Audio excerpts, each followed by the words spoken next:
Hello दोस्तों, कैसे हैं आप?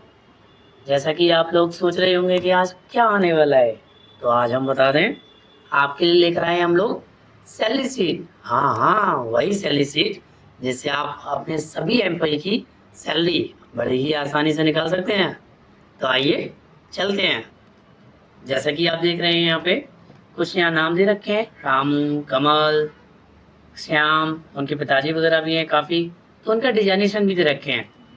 General manager, manager, assistant manager, उनकी सैलरी डिसाइड की गई है बेसिक सैलरी के अनुसार, जैसे कि इनको इंटरव्यू के टाइम पे बताया गया होगा कि आपकी सैलरी इतनी है, जनरल मैनेजर की इतनी है और असिस्टेंट मैनेजर की इतनी है। उसी के अकॉर्डिंग इन्होंने टोटल अटेंडेंस भी दिखाई गई है यहाँ पे, कि कोई 29 दिन आए हुए हैं, कोई 26 दिन, कोई 25 दिन। साथ ही साथ इनके सैलरी हम लोग को काउंट करके बतानी होगी। हाँ, तो आपके मन में भी एक डाउट होगा ना कि हमने यहाँ जनवरी क्यों लिखा हुआ है?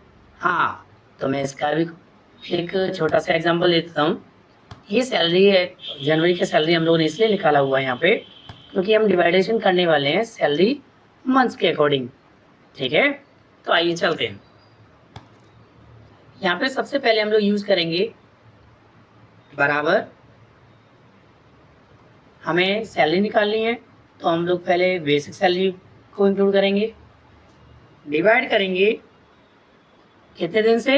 हाँ, जनवरी है तो कितना दिन, कितने दिन होते हैं? 31 दिन। तो 31 दिन से हम लोग इसको क्या करेंगे, पहले डिवाइड करेंगे।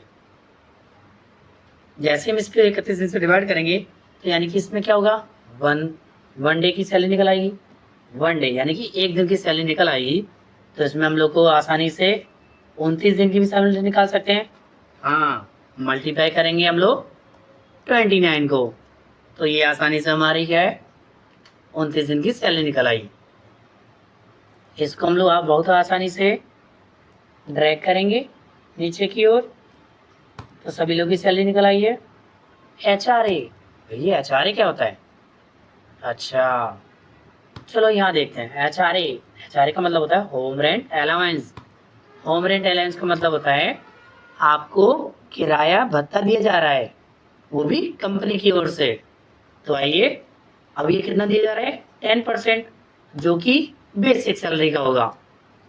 यहाँ हम लगाएंगे बराबर बेसिक सैलरी मल्टीप्लाई 10। अब हम लोग परसेंट लगाना है, तो शिफ्ट के साथ परसेंट का साइन लगाएंगे, देन एंटर। ये हमारा 10% बेसिक सैलरी का आ चुका है। ट्राई करेंगे हम इसे। सभी लोगों की HRA निकल आया है। एम ए भी आ गया। एम ए होता है मेडिकल अलाउंस। कंपनी आपको स्वास्थ्य भत्ता भी देती है, जैसे कि हम चिकित्सालय वो चिकित्सा भत्ता भी बोलते हैं। तो यहाँ क्या कितना रखा है? 5%। तो 5% के लिए आप लोग बेसिक सैलरी मल्टीप्लाई 5, शिफ्ट के साथ हम परसेंट यूज करेंगे, देन एंटर। तो ये हमारा 5% एम ए निकल आया हुआ है। तो देखिए टीए पे कोई परसेंट नहीं लगा है। यहाँ हम किसी कंपनी के अकॉर्डिंग अलग अलग ड्रॉ रहता है, तो यहाँ पे हम लोग फिक्सड अमाउंट रखेंगे सबके लिए 500, यानी कि 500 रुपये। 500 रुपये जैसे हम लोग प्रेस करेंगे, तो यहाँ पे सब लोगों के लिए ड्रैग कर दिया जाएगा। अरे, यहाँ तो हैशटैग आ गई, घबराने की बात नहीं है। इसको हम लोग क्या है, कॉलम को इसको थोड़ा सा बड़ा कर देंगे, जिससे कि मैं आसानी से दिख पाए।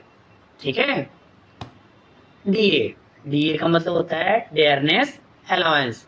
इसका हिंदी मीनिंग, जैसे कि आप लोग समझना चाहते हो कि कहीं कहीं पे हम लोग महंगाई भत्ता मिलता है, महंगाई है, किसी को कैंटीन में प्रोवाइड होते हैं, तो इसीलिए कंपनी आप लोग डेयरनेस अलाउंस भी प्रोवाइड कराती है।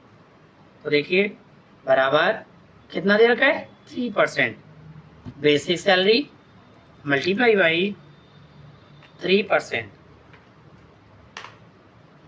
ये आपका 3% महंगाई भत्ता भी आ चुका है। 14 आवर्स, ओ माय गॉड। अच्छा, चलते हैं। OTN आवर्स का मतलब होता है ओवर टाइम इन आवर्स, यानी कि आप लोगों ने पूरे महीने में कितने घंटे काम किया हुआ है। हम अकॉर्डिंग टू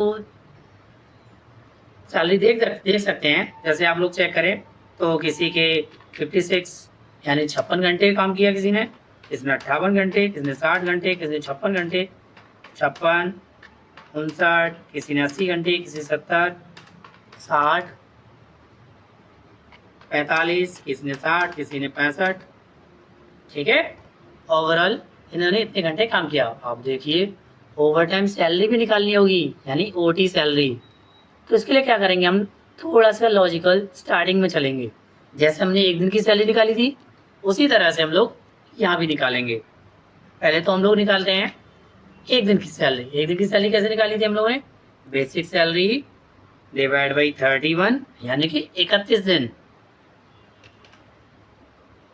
31 दिन। अब एक दिन की सैलरी तो निकल आई, लेकिन एक दिन की सैलरी हमें ये भी तो पता होना चाहिए कि एक दिन में हम कितना घंटे काम करते हैं। हाँ, 8 घंटे। 8 घंटे हम लोग एक दिन में काम करते हैं। तो डिवाइड करेंगे 8 से। 8 से हम लोग डिवाइड कर दिया है, तो यानी कि एक दिन की क्या है, 1 घंटे की सैलरी निकल आई। अब तो 1 घंटे की सैलरी निकल आई है, हमें अब मल्टीप्लाई करना होगा यानी कि गुणा। गुणा का जैसे हम लोग साइन लगाएंगे यानी सिंबल लगाएंगे तो इसको हमें मल्टीप्लाई करना पड़ेगा किससे, ओटी है ना, आवर, यानी 1 घंटे की सैलरी को हमें 56 घंटे से गुणा करना होगा। And enter. एंटर जैसे ही प्रेस करेंगे यानी कि हम लोग प्रेस कर देंगे तो इसको हमने ड्रैग किया हुआ है। सभी की सैलरी यहाँ पे आवर के अकॉर्डिंग यानी घंटे के अकॉर्डिंग आ चुकी है। अब देखिए पॉइंट के बाद यहाँ पे कुछ नंबर्स आए हुए हैं, हम लोग को उनको भी हटाना है। तो इसको आसानी से हटाने के लिए हम क्या करेंगे, थोड़ा सा ऊपर जाएंगे, जनरल नंबर के पास जस्ट बगल में आता है डिक्रीज डेसिमल। तो हम लोग जीरो के बाद की वैल्यू को क्या कर सकते हैं, हटा सकते हैं बड़ी आसानी से। अब आने वाला है आपका ग्रॉस सैलरी। ग्रॉस सैलरी में आप लोग का जहाँ जहाँ से आपको सैलरी प्रोवाइड हुई है, जैसे 29 डे आपने काम किया हुआ है, ये सैलरी आएगी। HRA कंपनी की तरफ से प्रोवाइड हुआ, MA medical, TA travel allowance, DA dearness और OT&R ये नहीं, OT सैलरी इसी में सब इंक्लूड होंगे। तो यहाँ हम लोग यूज करने वाले सम का फॉर्मूला बराबर SUM देन टैब। टैब का यूज करेंगे जो कि आपके कैप्स लॉक के जस्ट ऊपर होता है। टैब यूज कर लिया, 1 बाई 1 क्लिक करके हम लोग इनको सिलेक्ट करेंगे। सैलरी को सिलेक्ट कर लिया है, comma HRA comma MA comma TA comma DA। OT नहीं लेंगे, उसके बजाय OT सैलरी लेनी होगी। तो जैसे कि हम लोग सारा सिलेक्ट कर चुके हैं और हम लोग यूज़ करेंगे यहाँ एंटर। ये आपकी ग्रॉस सैलरी आ गई है 44,092 रुपये। 44,092 रुपये को हम लोग नीचे से ड्रैग करेंगे, सभी की सैलरी ऑटोमेटिक फेच्ड हो जाएगी।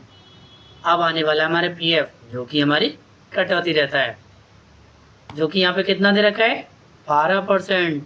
तो देखिए 12% के लिए हम लोग क्या करेंगे, पहले बेसिक सैलरी इक्वल टू ये हमारा बेसिक PF जो होता है ग्रॉस सैलरी में से माइनस किया जाता है। ग्रॉस सैलरी माइनस, तो हमें तो पहले वही क्या निकालना है, PF निकालना है। तो हम तो इसको करेंगे ही नहीं, तो हम लोग क्या करेंगे, पहले बराबर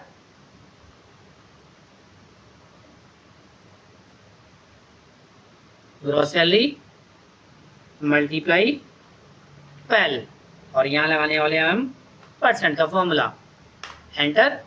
5,291 ये आ चुका है आपका PF, जो कि आपकी ग्रॉस सैलरी में से माइनस होगा। घबराइए नहीं। अब आपने आने वाला है आपके सामने नेट सैलरी। तो पॉइंट की वैल्यू को हम लोग क्या कर दें, हटा दें। तो हमने यहाँ से पॉइंट की वैल्यू को हटा देते हैं, ये हमने हटा दी। ठीक है,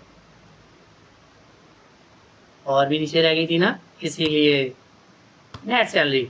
हाँ, नेट सैलरी हमारी जब आएगी, ग्रॉस सैलरी में से हम लोग को माइनस करना होगा PF को। ग्रॉस सैलरी माइनस यानी कि सबट्रैक्शन, और माइनस करने वाले हम किसको, PF को। और ये आपका आ चुका है नेट सैलरी। इसके साथ चलते हमने तो एक ही का निकाला है ना, तो भाई सबका निकालना होगा। तो ये हमने नीचे ड्रैग कर दिया है, बहुत ही आसानी से ये निकल भी चुका है। ठीक है, तो आप लोग ये सैलरी शीट बहुत ही आसानी से हम निकाल सकते हैं। हाँ, गौर दीजिएगा, जनवरी के महीने में हम लोग 31 यूज़ करेंगे। हर एक महीने के हिसाब से हम लोग लास्ट वाला महीना जो लास्ट दिन जो होते हैं उसी के हिसाब से हम लोग सैलरी डिसाइड करते हैं, जैसे 31, 29। ठीक है ना? Okay, thank you.